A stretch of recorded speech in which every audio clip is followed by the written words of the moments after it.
kanyang glory lahat. Ngayon, ibabahagi ko lang na yung sinare ko na NBC Conference 101 sa inyo, na i-share na namin yan sa maraming lugar at patuloy pa namin na isineshare yan.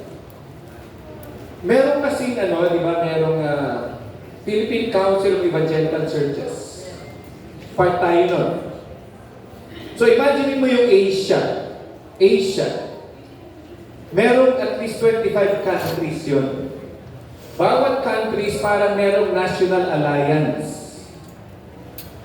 Ang tawag doon sa grupo na yon ay Asia Evangelical Alliance. Isa lang doon ang PCEC. Now, yung Asia Evangelical Alliance, nabalitaan nila 2 years ago pa ano yung ginagawa ng PCEC. At gusto nila na i-adapt. So, nung nakaraang June, yung church namin, binigyan ng pagkakataon ng Panginoon na i-host yung 25 countries na yun. Yung national alliances. At nabigyan ako ng pagkakataon na ibahagi yung ginagawa natin sa PCEC. Now, just a quick background. Yung past 3 years nitong campaign na to, para siyang trial and error, parang nasa early stage pa lang siya. So, nung June, yung challenge ako na mag-present ng 2 workshop at sa isang panel, na-force ako ni Lord na isulat. Isulat lahat yung mga nasa isip ko kasi ang naisulat ko pala ay yung NDC 101 Conference at yung NDC Clinic. So, nung June, dahil kailangan ko mag-present, naisulat ko na yun. Tapos nalimutan ko lang, meron nagtanong sa akin sa labas ano ba yung kasunod? Nung class. So, sabi ko, tama-tama. Kasi, naisulat ko na yun. Now, bakit ko binabahagi sa inyo ito? Kasi, yung pinresent ko to doon sa 25 countries, gusto nila i-adapt. So may imbitasyon na ako sa Myanmar, sa India, sa Nepal, tsaka sa Cambodia para ibahagi ito. Now, yung example nyo, ideal siya.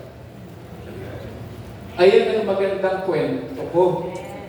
Kasi ito yung nangyayari at nagiging impact sa inyong LJN. So kasi nakikita ko yung impact Ang pinaka-objective natin, ito.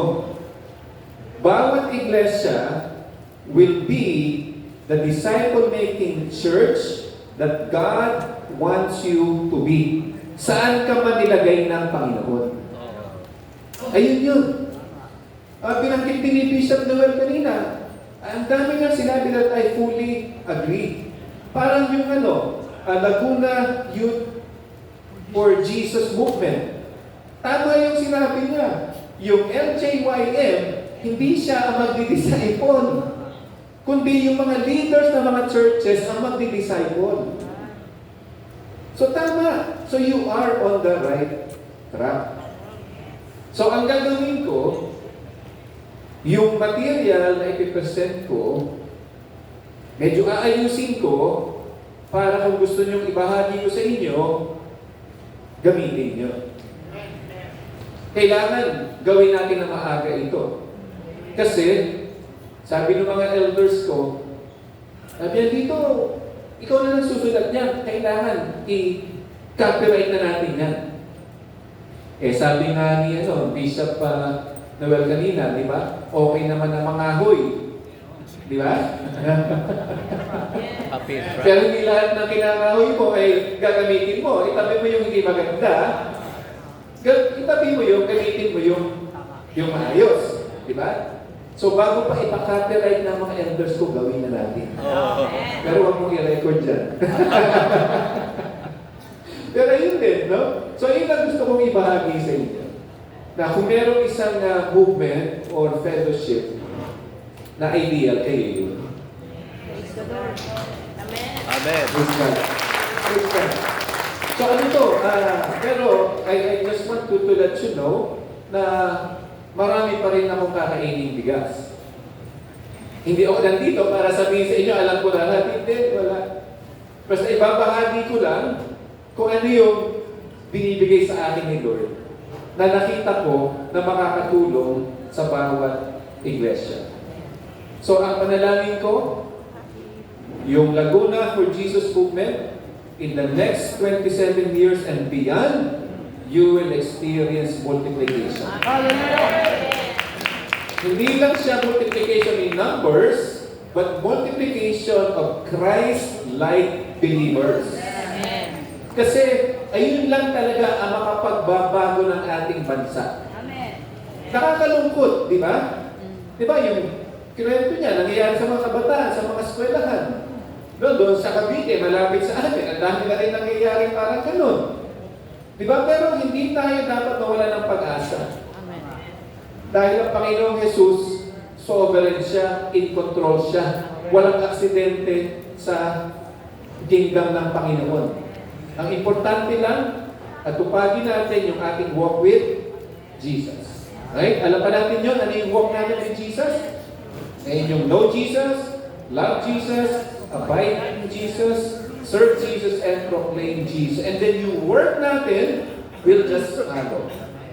Now, tingnan natin yung ating keywords ngayon, Luke 19:11 to 27. Ang topic natin, title natin, ang theme natin ay Occupy Till I Come. Familiar naman tayo dito, di ba? Sino ba yung mga runner dito? Nagmamarathon dati? Si Pastor, no? Yun, meron pa doon. Praise God. So, familiar kayo sa baton, di ba? Hindi ako masyadong familiar sa baton. Kasi familiar ako sa tako. At sana maimbitahan ako ni Bishop Fernie pag nagawa na yung bahay niya kasi may bilyaran daw yun. Nung kabataan ko, sa USD ako nag-aral, napunta ako sa Asturias, instead na mag-review kami ng bar sa CPA, nagbibilyar kami. So, nung kabataan ko, may tumbok din ako. May sure ball din ako. Pero ngayon wala. Pero yung tako ko na 4, nandun pa. De Roscas. 30 years na yun. Isa. Pero balik tayo dito sa baton. Yung baton, kung isipin mo, di ba? Usually, tama ba ako 4? At 4 sa isang run, no? At takbo ka, ipapasa mo. Right? Napaka-importante yun na yung magpapasa ay hawak niya ng gusto yun kasi baka pag tumakbo siya, hindi siya maayos sa baka malaglag yun. Right? Na kung isipin mo yung tatanggap, mahirap din yun kasi tumatakbo ka tapos papakiramdaman mo yun. Di ba? Pero dapat yun makuha mo. Pero pag nakuha mo yun, hindi ka dapat masyado matakot na may ilaglag mo. Hindi pwede, hindi na ako gagalaw kasi baka malaglag. Di ba? Dapat tatakbo ka hanggang dulo. Now, imagine mo yung nagsimula yung Spread the Fire 27 years ago. Binigyan ng linaw. Di ba? Yung vision na binigay ni Lord kay Bishop Fernie. Yung Great Commission. Di ba? Taon-taon ginagawa niyo yun. So imagine mo, taon-taon yung baton ipinapasa. Di ba? O yung bisa hawak mo pa, naghahanap ka ng papasahan mo. Na hindi ko alam kung ilan na yung pinasahan ng mga leaders ng mga churches. But, tapos na yun, wala na tayong magagawa doon. Ang isipin natin ngayon, 2026. Naging malinaw lahat na lahat ng iglesia dapat maging disciple-making church. Hindi lang siya iglesia na nagkakaroon ng mga activities, men, women, couples, hindi lang yun. Hindi lang tayo nagbibilang, ilan ba yung umattend ng conference? Ang binibilang natin is, ilan ba yung nababago ng conference at ng event? Ilan ba yung nagdi-disciple? Ilang leaders na ba meron tayo? So dapat ang focus natin ngayon, alam natin ilan na yung nagdi-disciple sa atin. Para lang maging simple. Ilan na ba yung small group? Hindi ko alam, malala niyo yun. Pinabilang ko sa inyo yun. Last year, ilan na ba yung small group? Yung small group kasi, ayan yung main vehicle in multiplying disciples, di ba? So ayun dapat ang bilangin natin, hindi yung ilan na ba yung umattend ng men's fellowship. Hindi yun. Kasi ang problema natin ngayon, masyado tayo nakafocus sa programs and sa events na walang nag-disciple. Pero kung iiwan mo lang yung worship service pag Sunday, and then all throughout the week, lahat ng tao nagdi-disciple. Doon ka makaka-experience ng multiplication. Naalala niyo yun, di ba? Sino ba yung pwede mag-disciple? You're the disciple. Sino? Yun ang disciple. Di ba? Tama, yun ang disciple. Now, pero kailangan maliwanagan natin anong klaseng disciple. Baka naman na disciple, pero anong klaseng disciple? Di ba? So kailangan, sino ang pwede mag-disciple? Yung nagwo-walk with Jesus. Para kahit yung isang tao, bata pa siya, wala siyang equipping pa, pwede na siya mag-disciple. Bakit? That person is walking with Jesus. Diba? What does it mean to walk with Jesus? Know Jesus through the Word. Love. Obey what Jesus says. Abide in everything. Serve and then proclaim. So imagine mo, from bata hanggang matanda, walking with Jesus. Eh di lahat ng kasama mo sa iglesia, pwede mag-disciple. Tama? So hindi lang sa church, kung nasaan man sila nilagay, sa eskwelahan, sa government, sa business, sa profession, sa community, kahit saan, pwede sila mag-disciple. So ayun ang pinaka-challenge. Maganda na yung ginagawa ni Lord sa LJN. Ang challenge is this. Anong kailangan baguhin natin to multiply? Maganda na. Walang problema doon. Praise God. Kami rin sa church, itong last Wednesday lang. Maganda na rin ang ginagawa ng Panginoon sa pananaw namin. Pero ang challenge is, okay, maganda na. Praise God. Pero minsan, yung magandang ginagawa natin, makaka-hinder to bring it to the next level. Kasi nakontento na tayo dito. Ito na lang parating ginagawa natin. Maganda naman yung resulta. So okay na tayo dito. Pero tandaan natin, kailangan isipin natin anong kailangan baguhin natin to bring it to the next level. Praise God sa ginagawa ni Lord. Let's enjoy it. But let's not be complacent. Ang sabi dito sa verse, occupy till I come. Hindi sinabi na, sige, enjoy ka na, chill. Till I come. Enjoy the blessing till I come. Sabi niya, occupy. Ano ba yung ibig sabihin ng occupy? Ang isang bagay na kailangan natin tingnan dito sa verse 13. Luke 9:13. Ang sabi sa Luke 9:13, touch screen to. See? Touch screen to. Praise God sa ating LED. Ang sabi dito, pwede ba basahin natin? Calling 10 of his servants, he gave them 10 minas, and said to them, engage in business until I come. Okay. Now, kung may Bibles kayo, pakibukas lang. Tingnan lang natin yung Luke 19, yung parable of the 10 minas. Sa verse 11 ng Luke 19, ang sabi dito, as they heard these things, he proceeded to tell a parable because he was near to Jerusalem, because they supposed that the kingdom of God was to appear immediately. So as they heard these things, kasi before this, yung storya ni Zacchaeus. Nagpunta si Jesus sa bahay ni Zacchaeus. Sabi ni Jesus, "Today salvation has come to this house, since he also is a son of Abraham, for the Son of Man came to seek and to save the lost." So yung narinig nila to, kinuwento ni Jesus yung parable of the 10 minas. Bakit? Kasi ang sabi dito sa verse 11, because he was near Jerusalem. Ibig sabihin, si Jesus malapit na sa Jerusalem. Alam naman natin yung nangyari sa Jerusalem. Alam naman natin na pinirinig ni Jesus that he will suffer at the hands of the Jewish and Roman leaders, mamamatay siya. Pero siya ay mabubuhay muli. Because he was near Jerusalem. So malapit na siyang mamatay.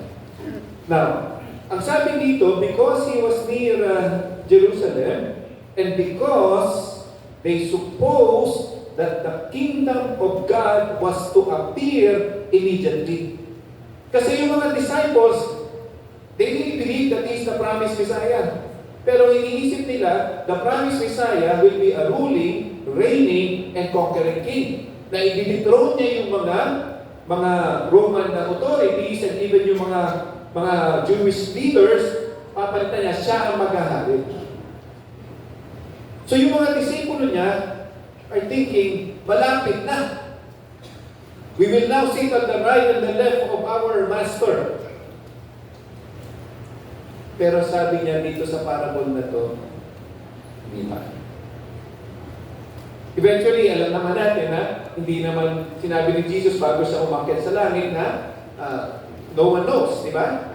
Wala nakakaalam. Pero ito kailangan mong gawin. So, ito yung sinasabi ni Jesus. Ang sabi niya, a nobleman went to a far country to receive for himself a kingdom and then return. So, kinuwento niya, merong isang nobleman pupunta sa isang malayong lugar for himself to receive a kingdom. So, yung nobleman represents si Jesus, si Jesus. And then, pero pagpunta niya doon, in short, ang sabi dito is, nireject siya. Nireject siya ng mga tao. Pero bago umalis yung nobleman, ito yung ginawa niya. Tinawag niya yung 10 servants, binigyan niya ng 10 minas. Yung 10 minas, equivalent siya ng mga 3 months wage. Pero it really doesn't matter ano yung amount nun. Ang importante dito is yung stewardship. So binigyan ng yung 10 servants ng 10 minas and said to them, engage in business until I come, or occupy. Ibig sabihin, literally, you need to be diligent and give you a mina. Iano mo to, gamitin mo, magnegosyo ka, be busy, be diligent, pagbalik ko, kakamustahin kita. So umalis na siya, yung mga citizens, kung saan siya nagpunta, hated him, represented yung ibang mga Jewish people na na-reject si Jesus, and then, after him, sabi sa kanya, we do not want this man to reign over us. So bumalik siya. Bumalik yung nobleman sa kanyang lugar, having received the kingdom, he ordered the servants to whom he had given the money to be called to him, that he might know what they had gained by doing business. So nireject siya, bumalik siya. Pero pagbalik niya, sabi doon sa parable, na-receive na niya yung kingdom. Ano ibig sabihin na na-receive na yung kingdom? Ibig sabihin, nung si Jesus was rejected, siya nag-suffer, namatay siya, inilibing siya, nabuhay siya muli, and he ascended into heaven. He was honored. Yun yung sinasabi doon, na-honor na si Jesus. Now, pagbalik ni Jesus, at ang sabi dito sa he received the kingdom, he ordered the servants to whom he had given the money to be called to him, that he might know what they had gained by doing business. So in effect, alam naman natin na babalik si Jesus. Ayan yung sinasabi. Babalik si Jesus. Pagbalik ni Jesus, He will make us accountable. Ano ang ginawa natin doon sa in-entrust sa atin ng Panginoon? Lalo na tayong mga manggagawa ng Panginoon. Mga leaders ng mga movements, ng mga churches. God will make us accountable.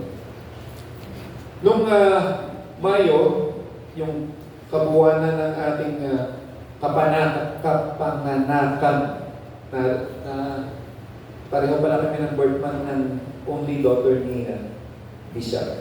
May 9 siya. May 9 siya. Halos kaedad siya ng aking bunso.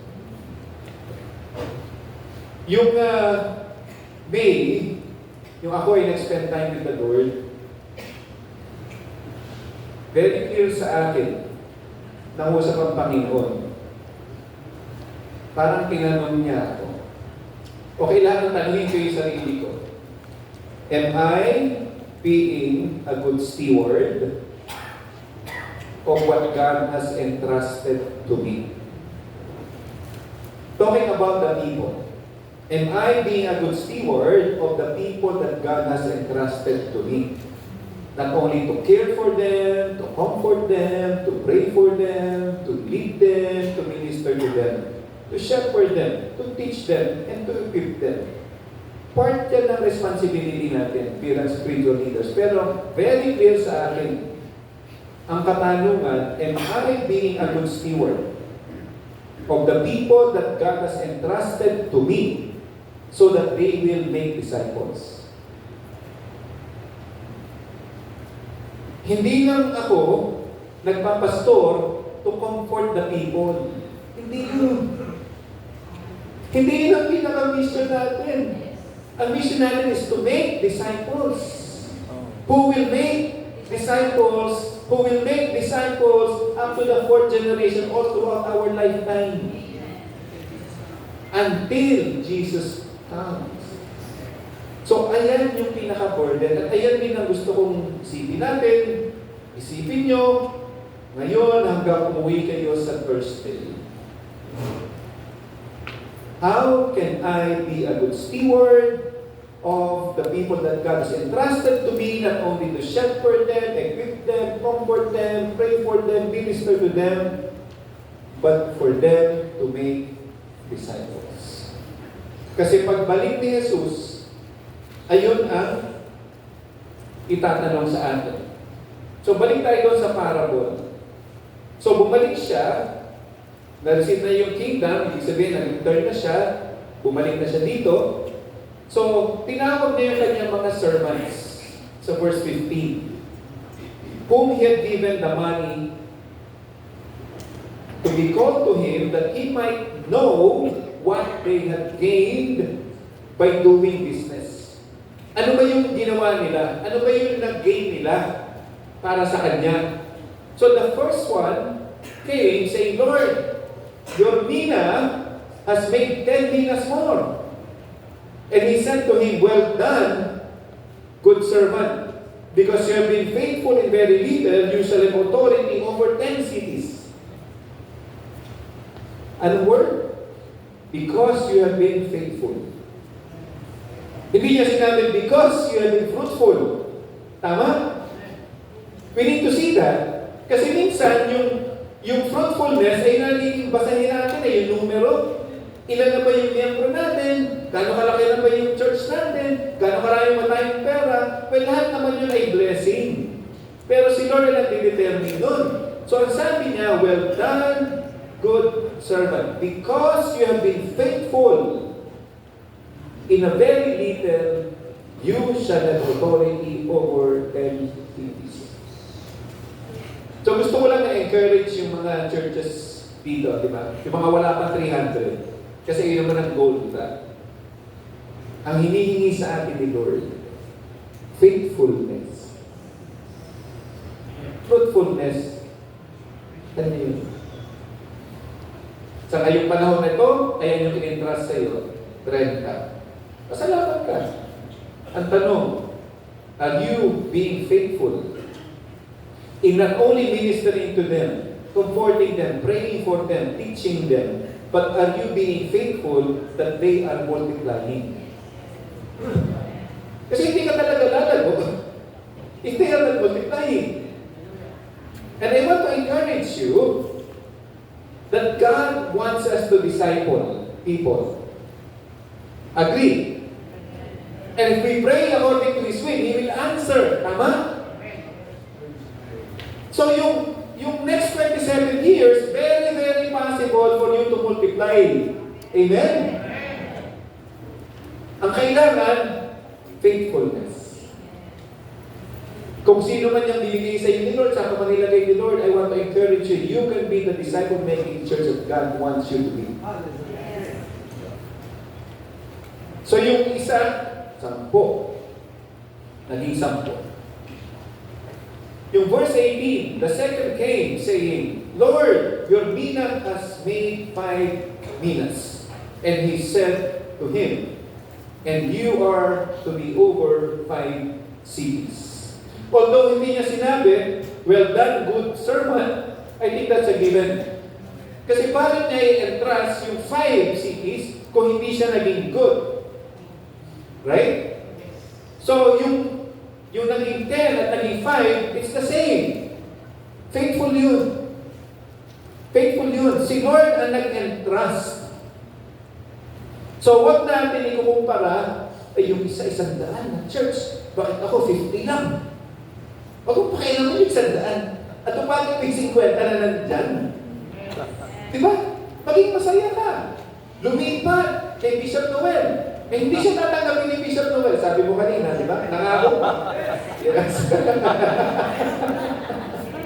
Di ba? So, for example, may mga umaalis. Isipin mo, bakit? Bakit? E then matuto tayo doon.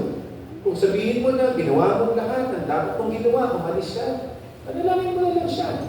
Pero kung umalis siya at sinabi ni Lord sa'yo, oh, ito yung pagkukulang mo dito, dapat ito ginawa mo. Dapat natuto ako. Right?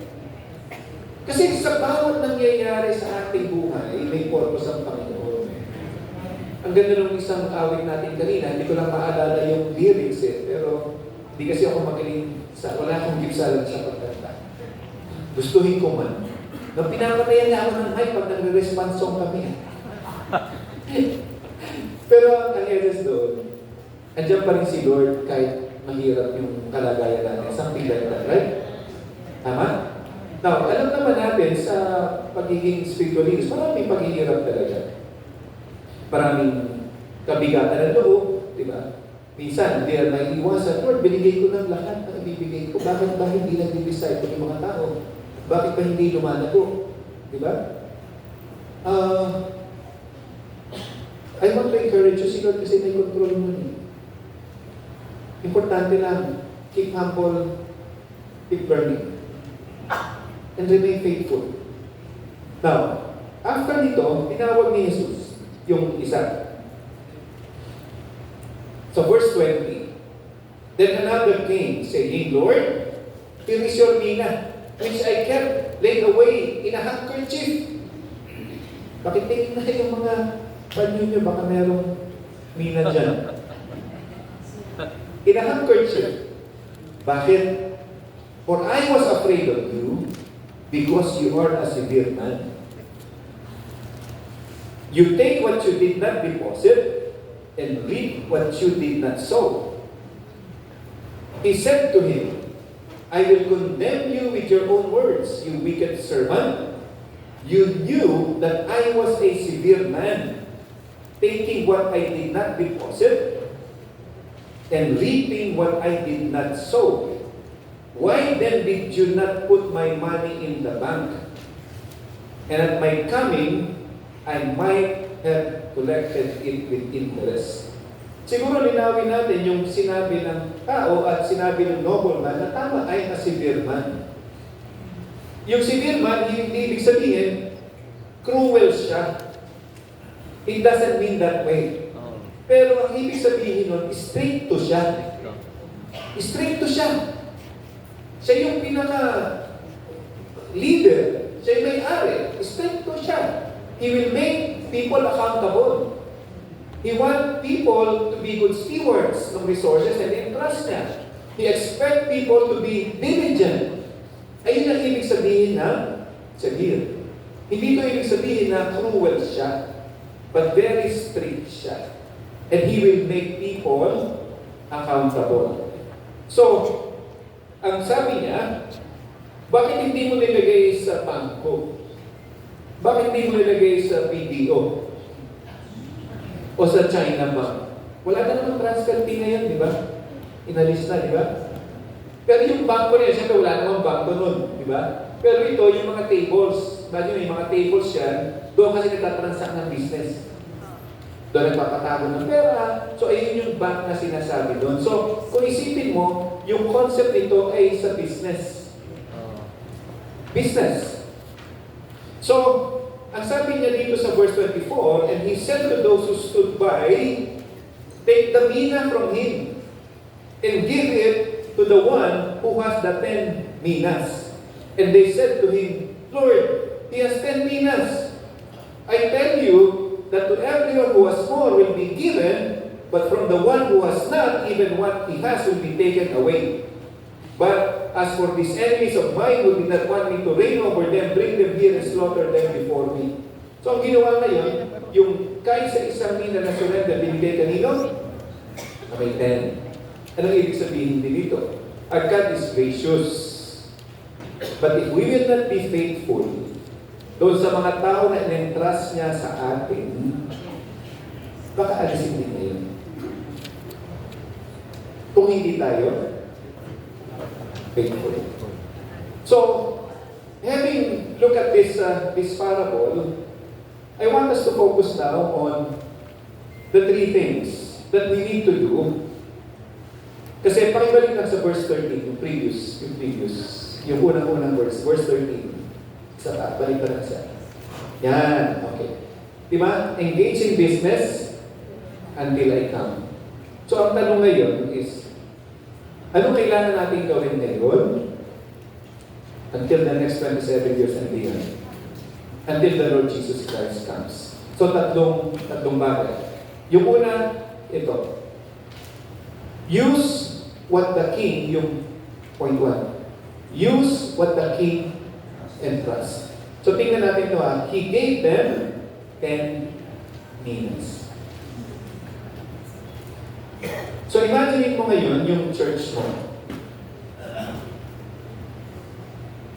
Saan nakalagay yung church mo? Saan pinalagay dito? Diyan? Sino yung kasama mong mga leaders? Sino yung mga tao na kasama mo sa iglesia? Meron ba kayong sariling property na church or house church? Yan. Meron ba kayong funds na extra? Or yung funds ay talagang linggo-linggo lang siya? Sino yung mga nagsiserve sa inyo? Sa praise and worship, sa Sunday school. Ano yung mga equipment na meron kayo? Ano yung training nung ikaw, bilang pastor, ano yung training mo? Ano yung training ng mga leaders mo? Ano yung training ng mga kasama mo? I want to encourage you, kung ano ang meron ka ngayon, ayan ang binigay ni Lord. Kung ano ang meron ka ngayon, ayan ang binigay ni Lord. You need to believe that. Kasi minsan, kaya hindi tayo nagiging faithful, kinukumpara natin yung meron tayo at anong meron yung iba na wala tayo. At usually, pag kinumpara natin yun, anong nakikita natin? Ang nakikita natin is anong meron siya na wala tayo. At hino-hope natin, sana meron akong ganun para yung church namin ay lumago. Kagaya nila. Pag ganun ang ating pananaw, yung binigay sa iyo ni Lord, hindi mo na pinagtutuunan ng pansin. Kasi ang pinagtutuunan mo ng pansin, yung wala ka. Kaya ang prayer ko, every local church will be the disciple-making church that God wants them to be. Di ba si Lord na nagbigay? At pag naging faithful ka dito sa 10 katao na yan, sa 30 na tao na yan, si Lord ang magmumultiply. So do not put so much pressure sa iyo na dapat ganito ka na. Ganito na kalaki yung church mo, ganito karami nag-disciple. Hindi mangyayari yun if you are not faithful sa binigay sa iyo ni Lord. Kaya tandaan natin, use what the King entrusts. Very significant yung entrust. Kasi pag may in-entrust sa atin, hindi atin stewardship. Kay Lord yun. Now, kung tayo naman ay pinagpapala na ni Lord, dapat we need to guard our hearts and our minds na hindi tayo yumabang. Ganito na kami. From there to here, after how many years, nandito na kami. Praise God. Pero deep inside our hearts, dahil magaling ako. Dahil, we should not take credit away from God. Yes. Kasi sabihin natin, nandito ka, 5 years ago, 7, 10 years ago, naging faithful ka. Nandito ka na ngayon. Pinagpala ka na ni Lord. Minsan kasi, if we do not know how to handle success, that will start our downfall. Pag inisip mo, okay na kami. Praise God, ayos na kami. Ito na kami kalaki, may property na kami, may pera na kami, dami na namin leaders, dami na mga kabataan. And then naging complacent ka, God can take that away. Why? Because we are only stewards. Kaya napakagandang reminder, kung maayos na yung iglesia mo ngayon, do not be content. Do not be content in such a way that you will be complacent. Do not be content na naibigay mo ng lahat kay Lord. Hindi, marami ka pa may ibibigay kay Lord, di ba? Marami pa. Hindi natin matutumbasan yung ginawa ni Jesucristo para sa atin. So tandaan natin yan. We use what the King entrusts. Yung point nito, Christ entrusts His disciples with responsibilities that belong to Him and must be used for His purpose. Sa Kanya yan lahat. Now, tandaan natin yung baton ay pinapasa. Kung anong in-entrust sa iyo ni Lord, ipasa mo faithfully. Pero tandaan mo, even yung pinasa mo, hindi galing sa iyo. Galing kay Lord. Yan.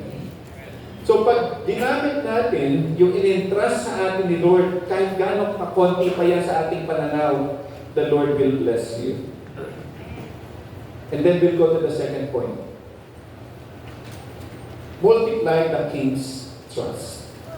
So dito, the first came before him saying, Lord, your mina has made 10 minas more. So ayun din yung katanungan sa atin. Right? Papaano mo ngayon mamamaximize yung binigay sa iyo ni Lord? Yung binigay sa iyo, Lord. To the point that they will multiply. Right? Kasi ayun naman talaga yung ating objective. Now, there's nothing wrong with numbers. There's nothing wrong with having additional numbers kung tama yung ating pananaw doon. There's nothing wrong with ibang mga churches na malalaki sila. So, you celebrate with them. Praise God. Pero yung ako ay nag-aaral sa seminary, hindi ko makalimutan yung sinabi ng professor namin sa US kasi ito. Huwag kayong maghahangad na mag-lead kayo ng mega church. Dahil konti lang ang mega churches sa US. So, huwag kayong maghahangad na mag-lead kayo ng mega churches. Unless pagpapalain kayo ng Panginoon, ayun ang i-entrust sa iyo. Kasi ang average sa church na doon is mga 150 to 200. Now, ganun din sa atin. Naniniwala ako na meron talaga malalaking movement. Meron talaga malalaking churches. Dahil si Lord nagplano nun eh. Pero hindi ibig sabihin na malaki sila, tayo ganito yung numero natin, mas mahusay sila. At mas ayos sila sa mata ng Panginoon. Hindi. Sa mata ng Panginoon, pare-pareho tayo. Pare-pareho tayo. So hindi dapat tayo na-insecure. Kung gano'ng karami yung iba, hindi. Mag-enjoy tayo ang binigay ni Lord. Amen? Mag-billiard lang tayo na mag-billiard. Mag-pickleball, di ba? But don't put so much pressure sa inyong sarili. Ang dami na ng problema sa buhay. Di ba? Mali-malitan lang na problema. Erase. Pero di ba? Enjoy tayo. Yes. Ang hirap na nga magpasto eh. Hirap na nga mag-serve sa church eh. Siseryosohin mo pa ng gusto yung we really make faithful and enjoy life. Right? Enjoy life. Blessing yan ng Panginoon. So, kailangan dito yung principle that I want to show you is this. Faithfulness does not merely preserve what Christ gives. It puts His gifts to work so that they bear fruit for His kingdom. Investment. Right? So, ang ganda nito. Hindi lang tayo nagpe-preserve kung anong binigay ni Lord. Yung faithfulness puts yung gifts to work so that they bear fruit for His kingdom. Right? So, again, I want to emphasize yung burden na binigay ni Lord sa akin recently, and I being a good steward of the people that God has entrusted to me so that they are multiplying. Because that is our mission as a church. So talagang dapat dumami. Right? Sa pagdidisipulo. So kailangan baguhin natin yung ating pananaw. And I want to encourage you na pwede tayo mag-multiply, hindi dahil sa ating kakayanan, kundi sa biyaya ng Panginoon. So ito yung mga question that we need to ask. Una, who are we intentionally discipling?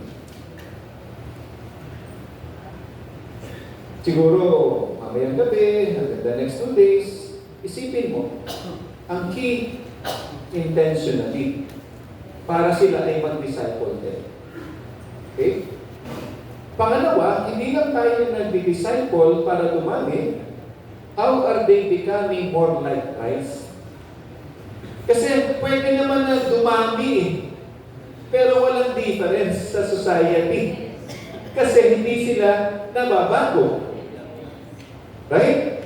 So, intentionally, pero tandaan natin na they need to be more like Christ. If we want to have change in this nation, it must begin with us.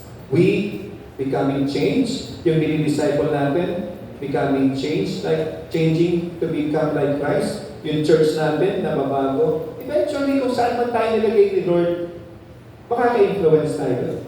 Diba? So, agree ba tayo na lahat tayo mayroong potential to influence others? Praise God. Now, pag naisip mo na yun, nag-disciple ka, are they growing towards spiritual maturity? Ang tanong ngayon, ito, whom are they now beginning to disciple? Kasi baka dumating na si Christ, wala pa silang disciple. Kaya nga sabi, occupy till I come. Maging busy tayo. Let's be busy in God's kingdom. Itanong natin yun. Yung dinidisciple ba natin, nagsisimula ba silang mag-disciple? Yung pang-apat, are our ministries merely producing participants or are they forming, multiplying disciples? Again, ang maganda namang balita dito, yung problema natin sa mga churches, problema rin ng mga churches sa Asia. It's common. Now, kung isipin, so alam mo Asia Evangelical Alliance, isipin mo ngayon yung buong mundo. Yung buong mundo, according to Bishop F. Pendero, divided into 9 evangelical regions. Okay, yung global, divided into 9 evangelical regions. Isa doon yung Asia. Si Bishop F kasi, alam din niya yung ginagawa natin sa PCEC at nagpapatulong din sa akin para sa kanyang Galilean movement. So, noong July, bago siya nagpunta sa Korea, merong board meeting yung Galilean movement, nagpaalam siya kung pwedeng i-share niya yung sinare ko last July doon sa Asia Evangelical Alliance. At sabi niya sa akin, bago siya nagpunta ng Korea, kung pwede daw ako mag-allot to visit one of the 9 once a year to share the same. So, I am sharing this sa inyo kasi by the grace of God, yung ginagawa natin, yung ginagawa nyo, is something that is needed, not only by Asia, but all evangelical alliances around the world. So yung mga issue natin dito, pareho rin siya sa iba. So sabi niya, meron sa Europe, sa Middle East, meron sa Caribbean, meron sa Latin America, yung iba-iba, hindi ko basta siyam yun. So kung titingnan mo lang, yung ginagawa ng Laguna for Jesus Movement can be replicated sa ibang region. And that is my encouragement for you. Kasi kayo yung you know, in 3 years that I'm doing the National Disciple Making Campaign, kayo yung pinaka-ideal. Kayo. Nandun kayo yung araw na ragpa. Bago pa nyo narinig ang NDC, nandun na kayo. Pero with all your humility, hindi ko, akala ko si Bishop, kaya nagtasan kami, akala ko walang kaalam-alam sa discipleship dun eh. Pero ang laki na pala ng ministry nyo. 27, that's an example of humility. We praise God for Bishop, 27 years. Praise God. Kaya very confident ako that with your posture, the posture of Bishop Perme and your leadership team, gagamitin talaga kayo ng Panginoon. Gagamitin kayo ng Panginoon. Gagamitin kayo ng Panginoon. Hindi lang dito sa Pilipinas, baka sa Asia and globally. Praise God. Para hindi lang ako ang babiyahe. Minsan si Bishop pumunta ka na doon siya. Seriously. Kasi, we need help. I don't have, hindi akin to, gawain ni Lord to. Kung marami nang gumagawa nito, natuturo, praise God. Magbibiglang na lang ako. Di ba? Totoo kasi, ako naman, hindi ko nga inakala na the Lord will entrust me with this. Kasi alam niyo ba, nung ako ay kabataan, high school 4 na kami ang kaibigan ko. Ano ako? Introvert. Tanong niyo sa asawa ko. Introvert ako. I never thought that I would be preaching to people. I never thought that I would be the president of our denomination. I never thought na magiging part ako nitong National Council sa Pilipinas. I never thought that ma-involve ako sa Asia. Wala. Ang sa akin, pinagagawa ni Lord to, gagawin to. Alisin ni Lord to, praise the Lord. Magre-relax na lang ako. Badminton. May nagpa-badminton ba dito? Ayan sa harapan. Alam niyo ba, meron kami kabataan sa South Metro. Sa aming Kalawan. Nung summer, 5 days siya doon nakatira. Training. Itong pasukan na, Friday, Wednesday, ng Saturday, nag-training siya sa Kalawan. 10 years old na babae. Bata. So nung mga 2 months ago, nagkita kami sa church. O kasi, how are you? Alam ko nag-badminton. No? Sabi ko, pwede ba tayo mag-badminton? Sabi sa nanay, okay. Nag-message sa akin yung nanay, Thursday. Pasok dito, pwede daw si Azin. Badminton, Sabado, 1-on-1 daw kayo. Kaya ba niya? Nagtitraining pampalarong pambansa pala yung dinagdag mo kami 8 to 10 na umaga. naglalaro ata kami. Kaya pagod ako. As in, singles ha. Usually doubles lang yun, di ba, Bishop? Mahirap pa singles kami talaga. Hirap na hirap ako. Alam mo, pawis na pawis ako. Nag-post na ako ng reel doon, hapong-hapo ako. Pero, isa lang panalo niya. Kasi nagulanan ko siya. Sabi ko sa magulang niya, pwede mo maglaro kami ulit? Pag ito, naging 12, hindi ko na matatalo to. Sabi ko. Kasi 10 years old.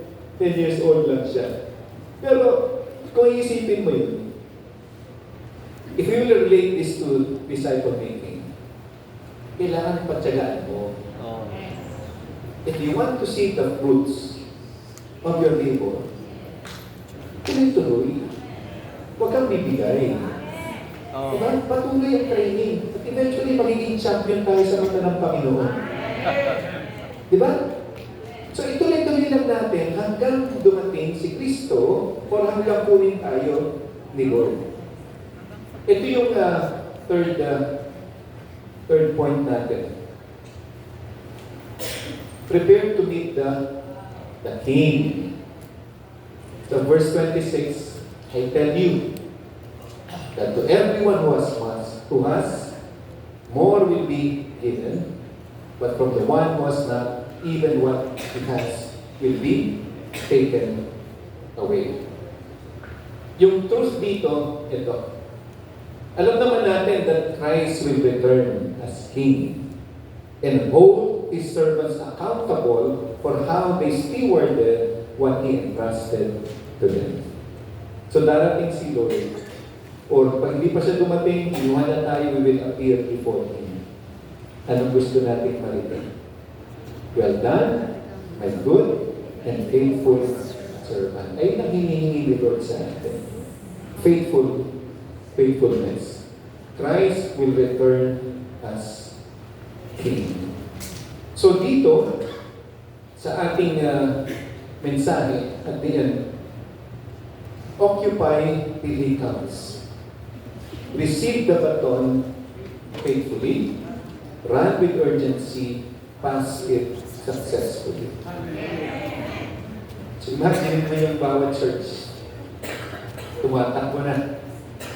Encourage that everyone will be the disciple-making church that God wants you to be. Amen ba tayo doon? Amen. As we run, tandaan natin, we are passing the baton. Doon, lalo na sa kabataan, yung binanggit ni Bishop Abel. Diba? So we have received the baton. We receive it faithfully. Ibig sabihin, tanggapin natin yan. Again, kung nasaan ka, anong meron ka, ayan ang binigay sa iyo ni Lord. So receive it faithfully. Receive it faithfully. Huwag mo muna isipin ano yung wala ka. Isipin mo kung anong meron ka, magpasalamat ka sa Panginoon. Doon ka magsimula. Kasi kung hindi ka magpapasalamat sa Panginoon, hindi ka makakausad, hindi ka makakatakbo. Puro na lang reklamo ang nasa isip mo. Gumagawa ka nga ng maayos, pero puro reklamo ka, wala kang mararating. Imagine mo yun. Gusto mong tumakbo. Alam mo kung saan ka pinapapunta ni Lord. No, alam mo masaya. Kaya lang, na-hold back ka na, anong wala ka. Iniisip mo kung anong wala ka. Pwede ba kalimutan natin yung wala ka? Mag-focus tayo kung anong meron tayo. Eh, yung ibig sabihin ng receive faithfully. And then we run with urgency. Kasi kailangan ng pagbabago ng Pilipinas. And then, pass it successfully sa iba. So, tandaan natin, yung next. The race is not over. Amen? Marami pa. The baton is in our hands. The King is coming back. Praise God. Praise the Lord. May the Lord give you that encouragement that you can be the disciple-making church that God wants you to be. Amen. Now, ako again ay nagpapasalamat sa pinapakita sa akin ni Lord anong ginagawa niya sa Laguna for Jesus Movement sa pamumuno ni Bishop Kirby at ng mga kasama na niya, mga leaders dito. At siyempre yung kanya ay bahay na si Glenn. Nandito kami ngayon as PCEC Just to let you know, ano yung pwede pa namin may offer kung kailangan nyo. Okay? So I want to show this slide. Pero before this, yung last slide. Yan. Ito, paradigm of discipleship. Familiar tayo. Know Jesus, love, abide, serve, proclaim. Right? Paradigm of discipleship. Tinuro ko to doon sa Asia Evangelical Alliance noong June. Ito ay mensahe sa akin ng isang pastor sa Sri Lanka. So pagka-uwi niya, the following week, sinabi niya, Pastor, we are using this already in our church. And I'm glad to know na somehow you are using this, right? So, dahil I have started to teach this about discipleship in our church by using your handouts. Now, yung handouts na ginawa namin, intentionally, very broad siya. Kasi we really believe na bawat church can be the disciple-making church that God wants them to be, depende sa context. Now, for example, bahala na siya dito basta ma-accomplish na to. Tama? Kasi hindi naman alam ng context ng Sri Lanka. Pero, kung ito, yung believers sa church niya, will know, love, abide, serve, and proclaim Jesus, they will multiply disciples. Paano nila gagawin yun? Bahala na muna sila doon. Right? Now, balik tayo doon sa second to the last slide. Yan. So ito, yung pathway to multiplication of disciples. Nag-conference na tayo, di ba? Nag-clinic na tayo. Ang pinaka-challenge ngayon is the implementation. Now, I'm confident that with the leadership of LJM, somehow, yung class, ina-apply nyo na. Kasi, alam niyo na yung context yun. Praise God for that. And sana, may the Lord give you wisdom, na pag in-apply nyo kasi yung class, may proclaim Jesus doon, di ba? Ang focus natin is yung ating walk. If we are walking, the word will follow. So, dito, kagaya ng binanggit ko, yung pinagsalita ako doon sa Asia Evangelical Alliance, meron kong naisulat na structure. Paano to gagawin? Kasi may mga churches kasi na okay na sila. For example, many of you, okay na kayo, adjust nyo lang, di ba? Or ginagawa nyo na yun, okay lang. Yung iba naman, ina-apply nyo and nakukuha nyo na, you're okay na. Pero baka meron kasi mga churches na, paano ba namin gagawin to? Doon kami papasok. Kung meron na gustong pagpatulong, we can offer that.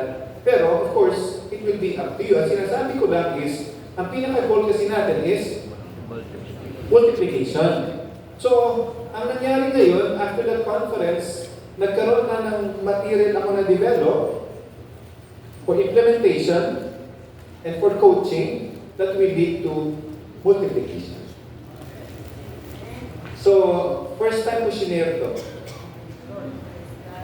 Nung June lang ito. Hindi ko pa ito nasa-share sa ibang mga region. Even sa PCBC hindi pa kasi very fresh lang ito. But what I'm saying is this, sa biyaya ng Panginoon, may material to, and then hanggang dito na, meron na. May proseso na siya.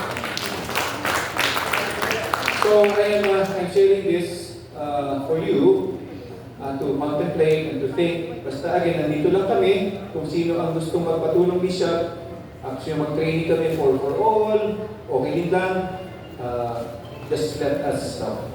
So, maraming salamat po, Bishop. Maraming salamat everyone. Praise God. At ako na binigay ng Lord sa akin na makasama kayo ngayon. Now, before I leave, I just want to share with you briefly one thing that the Lord has given to me. And hopefully, it will also give you encouragement. Wala to sa slide, but if you will just look at Jeremiah 32:17. Jeremiah 32:17. Dito sa Jeremiah 32:17, ang sabi dito, Lord God, it is you who have made the heavens and the earth, and by your great power and by your outstretched arm, nothing is too hard for you. Now, yung context nito, kanina umaga, when I was reflecting on this, yung Jerusalem was under siege by Babylon. Si Jeremiah, nakakonfine siya sa court. He was guarded kasi he prophesied that the city would fall. So nagaling sa kanya, I think it's Zedekiah, at nakakulong siya. Pero dito, the Lord revealed to him something. Ang sabi ni Lord sa kanya, sa first part ng chapter 32, bumili ka ng lupa. Purchase a field sa kanyang pinsan. Kung ikaw si Jeremiah, alam mo that Babylon will conquer Jerusalem, bibili ka ba ng lupa? Will you engage in business? Kasi pointless yun eh. Binili mo, yung lupa will be conquered. Pero anong ginawa ni Jeremiah? He completed the business transaction. He preserved the deeds ng title, and then, after obeying, pagkabili niya, ito yung prayer ni Jeremiah. Ang prayer ni Jeremiah is, it is you who have made the heavens and earth by your great power and by your outstretched arm, nothing is too hard for you. Ang sabi niya, Lord God. So, hindi ito yung, praise God, that you are the maker of heaven and earth. Hindi. Parang there's something, meron siyang fear, he was in distress. Kasi bumili siya ng property, makakonquer. Bakit? Pero ginawa niya, nag-obey siya. Pero yung unang bungad ng kanyang panalangin, sabi niya, Lord God. So hindi niya pinreten that everything will be well. Nagtiwala siya kay Yahweh na may purpose si Yahweh. Pero yung feeling niya, may takot pa rin siya. And minsan, sa mga pinagagawa ni Lord sa atin, karamihan lang ng pagmalaki pinagagawa niya, may takot dapat tayo kasi that's beyond us. Kasi kung ang gagawin lang natin is yung kaya natin, yung circumstances, idea, pwede natin gawin, nasaan yung faith? Nasaan yung power ni Lord? And if you, in LJM, will experience the blessings of God, you need to really take the challenge. So kung ano man yung challenge na iniisip mo, hindi ko kakayanin yan. I want to tell you, nothing is too hard for God. Amen. Nothing is too hard for God. So sabi niya dito, Lord God, it is you. It is you, sabi niya. In-identify niya si God as the one who brought the heavens and the earth into existence. So, meron siya, may pinagagawa si Lord sa kanya. Ginawa niya, kahit hindi niya alam, sensible ba to? Hindi, pero may faith siya, ginawa niya. Pero yung siya nanalangin, hindi siya nanalangin na confident siya. May takot siya. Pero yung takot niya, kinambyo niya. Sabi niya, pero ikaw, Lord, ang gumawa ng heavens and earth. Amen. Sabi niya, with an outstretched arm. Can you imagine that? Imagine mo ngayon, yung outstretched arm ng Panginoon. Sinasabi niya, LJM, praise God for 27 years. Amen. But I don't want you to be complacent. I want you to do more for me until I come. Hindi mo kakayanin yan, pero nandito ako with an outstretched arm. I-bless kita. Maging faithful ka lang. Yan sabi niya, nothing is too hard for you. Ang tinuro ni Lord sa akin kaninang umaga, God possesses unlimited power. He created the heavens and the earth and sovereignly rules over everything He has made. Walang circumstance that can exhaust His strength, defeat His purposes, or prevent Him from accomplishing what He has determined. And God wants you to make disciples. God wants you to multiply. Kung napapagod ka man, may the Lord give you that power. Because God possesses unlimited power, we can trust His promises completely. Amen? Napaka-powerful ni Lord. Lahat ng promises niya matutupad. At ang maganda nito, He never promises anything that He lacks the ability to fulfill it. Pag meron siyang pinangako, sigurado yun, siya yun, gagawin niya. So kahit na yung circumstances mo ngayon may appear to contradict yung pinagagawa ni Lord, may God give you encouragement. As you surrender yourself to Him, you will experience His power. Si Jeremiah, hindi niya naunawaan bakit sinabi ni Lord sa kanya na bilhin yung lupa, occupy sila ng Babylon. They will be under siege. Pero he obeyed. He obeyed kasi nangusap sa kanya si Lord. So pinapanalangin ko that all of us will continue to trust God's unlimited power. Nothing is too hard for God. Amen. Kung meron ka bang mga problema sa buhay mo ngayon, sana gamitin ni Lord ng conference na to, ma-renew ka. Ma-revive ka. Kasi mahirap magpastor, mahirap mag-lead kung tayo man ang bigat-bigat ng ating buhay. Pero kagaya nga nung kinanta natin kanina, kahit mabigat ang buhay natin, nandiyan ang Panginoon, okay lang tayo. Magpapatuloy tayo because nothing is too hard for God. So tandaan natin, magtiwala tayo sa unlimited power ng Panginoon. Magtiwala tayo kung ano man ang kanyang sinabi, gagawin niya yun. Ang hinihingi lang niya sa atin, to obey. Kahit may konti tayong confusion or difficulty, I pray that today, as we come before Him, we will choose to obey. May I request everyone to bow your heads and close your eyes. Lord, maraming salamat for reminding us that you created the heavens and the earth. By your great power, by your outstretched arm. Salamat, Lord, for reminding us this afternoon, nothing is too hard for you. Maraming salamat, Lord, sa LJM, the past 27 years. Paano mo sila ginamit to make a difference dito sa province of Laguna?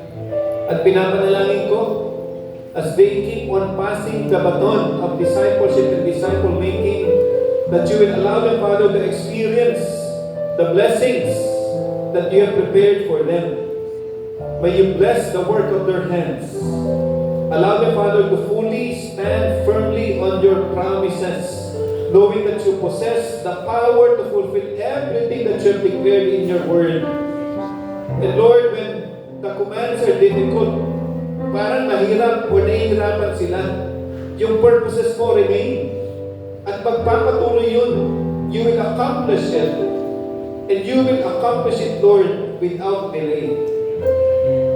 And Lord, doon sa time na nag-aantay ng kasagutan ng blessing mo sa kanilang mga iglesia, mas lalo, Lord, pagtibayin mo yung kanilang tiwala sa iyo.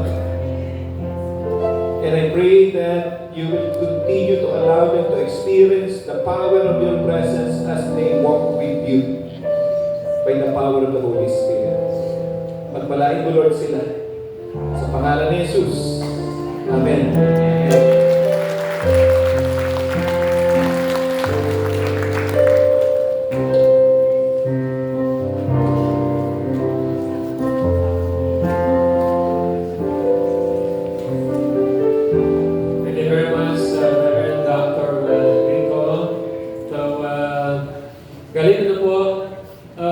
nga ba yung isa, yung una, multiply the King's trust. Merong iniwan sa atin. May pinagkatiwala sa atin. May binigay. Meron tayong hawak. Na ngayon pagbalik niya, kailangan itong gamitin o gamitin natin habang hindi siya bumabalik at pagbalik niya, dapat ito ay marami na. Nag-multiply. Tumubo. Hello? Tumutubo na po ba? Palagay niyo nga ng mga kami niyo kung tumutubo na.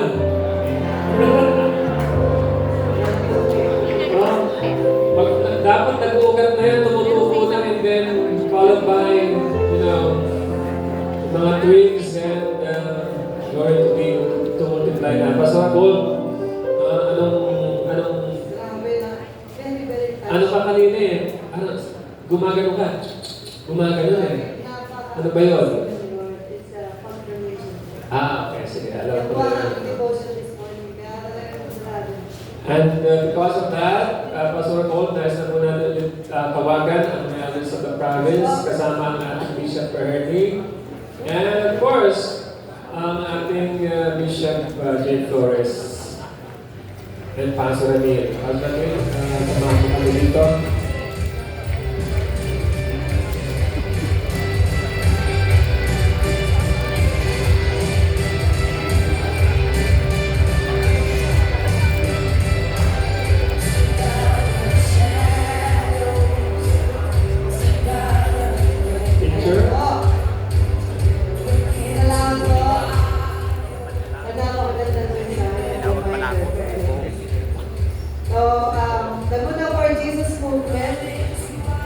Would like to present this plaque of appreciation to Reverend Dr. Lito Viloria in sincere appreciation and heartfelt gratitude for your inspiring and spirit-filled ministry as our guest speaker during the 27th Annual LJM Convention 2026 with the theme Occupy Till I Come, Luke 19:13, held on August 4 to 6 to 2026 at Pundan Villa, Barangay Taytay, Nagkarnan, Laguna. Your faithful proclamation of God's Word, unwavering commitment to the gospel and encouragement to the body of Christ have greatly enriched this gathering and inspired us to continue serving the Lord with renewed passion and dedication. Given this 4th day of August 2026 at Pundan Villa, Barangay Taytay, Nagkarnan, Laguna, Philippines. Signed, Reverend Remedios de la Cruz, our Convention Director, Bishop Augusto Flores Jr., our CPA Chairman and Vision Keeper and Convention Host, and of course our LJM Chairman and Vision Keeper, Bishop Hermine Malabanan. Sorry. 27 Annual Laguna for Jesus Movement Convention. Wala po, bigyan ko. Salamat po, Bishop, Bishop Hermine.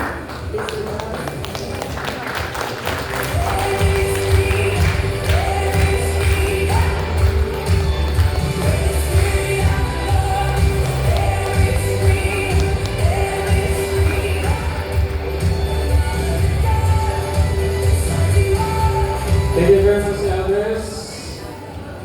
And pakitigil po ng inyo po mga mga programs po natin. Look at your program.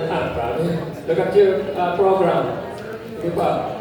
Tignan niyo po yung program. Babalik po tayo dito for our dinner. 6 o'clock. And then, ang ating, then ngayon, wala na yung inspiration. Mag-relax kayo, maligo kayo, mamalunch kayo. Para sa ating preparation namin ng 7 o'clock sa ating revival nights. Kaso ano? 6 o'clock. 6 o'clock ang ating dinner. Babalik po kayo dito. Revival nights po ng 7. Worship team, please remain. And again, pinapaalala po sa atin ng ating mga mugs and plastic cups ay reusable. And pero kung hindi na talaga, napaka-luma na, hindi po kayo mag-test kayo sa ating registrar. Again, ang ating schedule. Babalik po kayo dito ng 6 o'clock for our dinner. And then, please prepare yourself sa ating revival night at 7 p.m. Thank you very much.